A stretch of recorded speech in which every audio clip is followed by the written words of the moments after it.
বরমশাই এসেছে বলে কথা, এখন তো একটু ভালো মন্দ রান্না করতেই হবে। যখন একা থাকি তখন কিছু একটা রান্না করে নিই, কিন্তু এখন তো বরমশাই এসেছে, এখন আর যা তা রান্না করলে একদমই চলবে না, কারণ আমার বরমশাই যা তা দিয়ে খাবার খেতে একদমই পছন্দ করে না। তো যাই হোক, আজকে সকাল সকাল বরমশাই চলে গিয়েছিল বাজারে, গিয়ে নিয়ে এসেছে একটু খাসির মাংস। তো এখানে অল্প ছিল, মানে একদমই 500 পরিমাণে, একদমই অল্প, কারণ দুটো মানুষ, খুব একটা বেশি লাগবে না ওই কারণে। তো চলো আজকে আমি তোমাদের সঙ্গে খাসির মাংস কী করে রান্না করি সেই ভিডিওটা শেয়ার করব। প্রথমেই আমি এখানে নুন আর হলুদ দিয়ে আলুগুলোকে একটু হালকা করে ভেজে তুলে নিলাম। আর তারপর এখানে মাংস রান্না করার জন্য আমি অল্প তেলের মধ্যে দিয়ে দিলাম একটুখানি গোটা জিরে, তেজপাতা, শুকনো লঙ্কা ফোড়নে। অবশ্যই দেখো তেলটা আমি কিন্তু একদমই অল্প দিয়েছি। অনেকে করে কি খাসির মাংস রান্না করার সময় প্রচুর পরিমাণে তেল দেয়, তো তাতে রান্না করার পরে কিন্তু একদম মাংসের ওপরে পুরো এক লেয়ার তেলই থাকে। তো আমার খুব একটা তেল অতটা পছন্দ না, এমনকি আমার বরমশাইয়েরও অতটা পছন্দ না। ওই কারণে আমি আমার মতো করে চেষ্টা করছি। তোমরা যদি চাও এভাবে রান্না করে দেখতে পারো। তারপরে আমি এখানে বেশ কিছুটা পেঁয়াজ দিয়েছিলাম, দিয়ে পেঁয়াজটাকে একটু লাল লাল করে ভেজে নিয়েছি।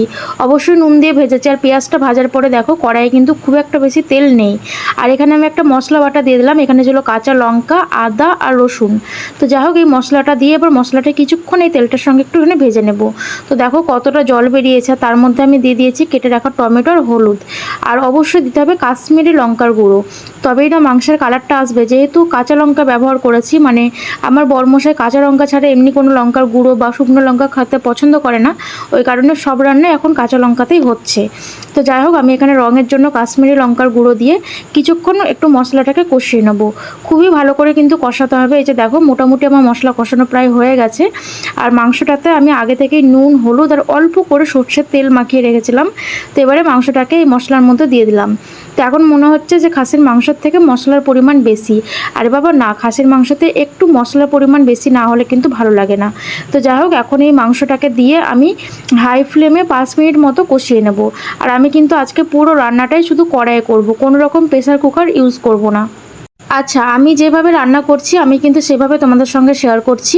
তোমরা যদি চাও তাহলে এভাবে রান্না করে দেখতে পারো। সবাই যে যার মতো করে রান্না করতেই পছন্দ করে, কিন্তু আমি আমারটা তোমাদের সঙ্গে শেয়ার করলাম। তো যাই হোক, 5 মিনিট আমি হাই ফ্লেমে কষানোর পরে একদম গ্যাসটাকে লোতে রেখে আমি ঢাকা দিয়ে দিয়ে সুন্দর করে কষিয়ে নিয়েছি। দেখো মশলা পুরো গায়ের মধ্যে লেগে গেছে মাংসের। তো যাই হোক, তারপর আমি পরিমাণ মতো জল দিয়ে এখন ভালো করে ফুটিয়ে নেব। আর অবশ্যই আলুগুলোকে দিয়ে দিয়েছি জল দেওয়ার পরে। এবারে ভালো করে ফুটিয়ে সেদ্ধ করে নামিয়ে নেব। তবে হ্যাঁ, কষতে কষতেই কিন্তু আমার আর্ধেকের বেশি মাংস মানে সেদ্ধ হয়ে গিয়েছিল, যেহেতু একদম গ্যাসের ফ্লেমটা লোতে রেখেছিলাম। তো যাই হোক, রান্নাবান্না কমপ্লিট, এখন দুজনে মিলে খেতেও বসে পড়েছি। আজকের রান্নাটা কিন্তু সত্যিই দারুণ হয়েছিল, বরমশাই তো প্রচুর নাম করেছে। তো যাই হোক, ভিডিওটা কেমন লাগলো অবশ্যই জানাবে। আজকের মতো এই পর্যন্তই, টাটা।